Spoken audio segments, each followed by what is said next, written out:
उत्तर प्रदेश में paper leak और नकल माफियाओं की खैर नहीं। योगी सरकार ने ऐसा कानून बनाया है जिसमें दोषियों की आजीवन कारावास और 1 करोड़ रुपए तक के जुर्माने का प्रावधान है। दूसरी तरफ सरकार दावा कर रही है कि शिक्षा व्यवस्था को मजबूत करने के लिए रिकॉर्ड शिक्षक भर्तियां की गई हैं। सरकार इसे नियत, नीति और नतीजे का मॉडल बता रही है, लेकिन विपक्ष इन तमाम दावों पर सवाल उठा रहा है।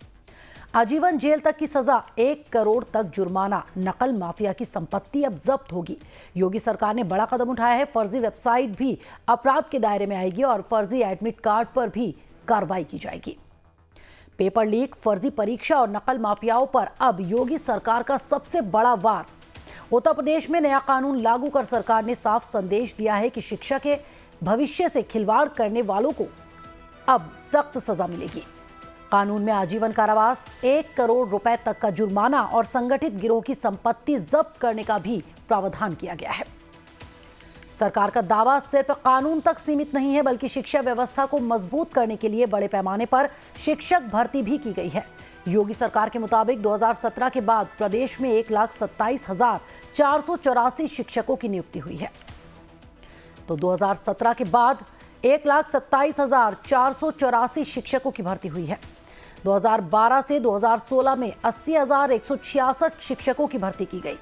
पिछली सरकार की तुलना में 59% ज्यादा भर्ती की गई है। योगी सरकार में सहायक अध्यापक भर्ती सबसे बड़ी प्रक्रिया बताया गया।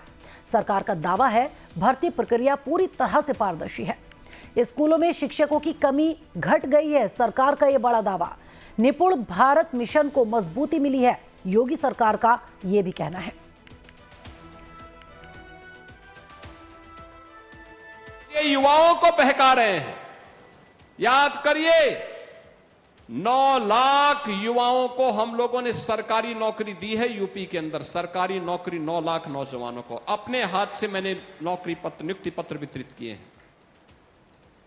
कोई सिफारिश नहीं, कोई वसूली नहीं। पहले नौकरी के नाम पर कोई विज्ञापन निकलता था, चाचा भतीजे की जोड़ी वसूली के लिए निकल पड़ती थी। सिंडिकेट हावी हो जाते थे। श्रावस्ती का नौजवान नहीं आता था, बहराइच का नहीं, बलरामपुर का नहीं, गोंडा का नहीं। सेपाई सिंडिकेट का कब्जा होता था, उनकी पर्ची चलती थी और पर्ची पे जब खर्ची मिलती थी तब जाके नियुक्ति पत्र प्राप्त होता था। यही तो था। हालांकि विपक्ष सरकार के इन दावों पर सवाल खड़े कर रहा है। कांग्रेस का आरोप है कि सरकार सिर्फ उपलब्धियां गिना रही है, जबकि जमीनी स्तर पर शिक्षा व्यवस्था और भर्ती प्रक्रिया को लेकर कई सवाल अब भी बाकी हैं। योगी आदित्यनाथ जी के शासनकाल में 18 से ज्यादा परीक्षाओं के पेपर लीक हुए। ये पूरी तरह पेपर लीक सरकार है और योगी आदित्यनाथ जी और भारतीय जनता पार्टी के नेता किस मुंह से पेपर लीक की बात कर रहे हैं। मैं कह सकता हूं कि इनकी सरकार युवाओं को रोजगार दे पाने में असफल है और लगातार युवाओं अगर आवाज उठाते हैं सरकार के खिलाफ तो उन पर लाठीचार्ज किया जाता है, उनको डिटेन करने का काम किया जाता है।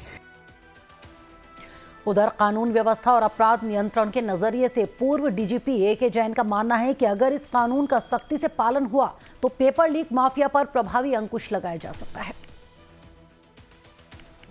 जंतर मंतर पर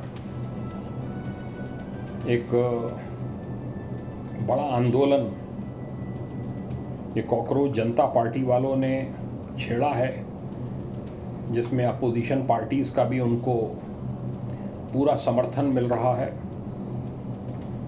और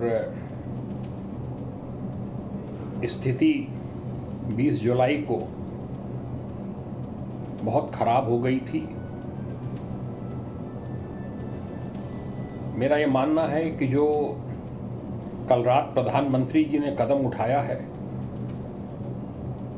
ये सही दिशा में उठाया गया सही कदम है। फास्ट ट्रैक कोर्ट का गठन होना चाहिए और जो भी ये माफिया हैं, जो नकल माफिया हैं, पेपर लीक माफिया हैं, इन सब के खिलाफ पूरे देश में अभियान चलना चाहिए। तो अब देखने वाली बात यह होगी कि सख्त कानून और रिकॉर्ड शिक्षक भर्ती के सरकारी दावों का असर जमीन पर कितना दिखाई देता है।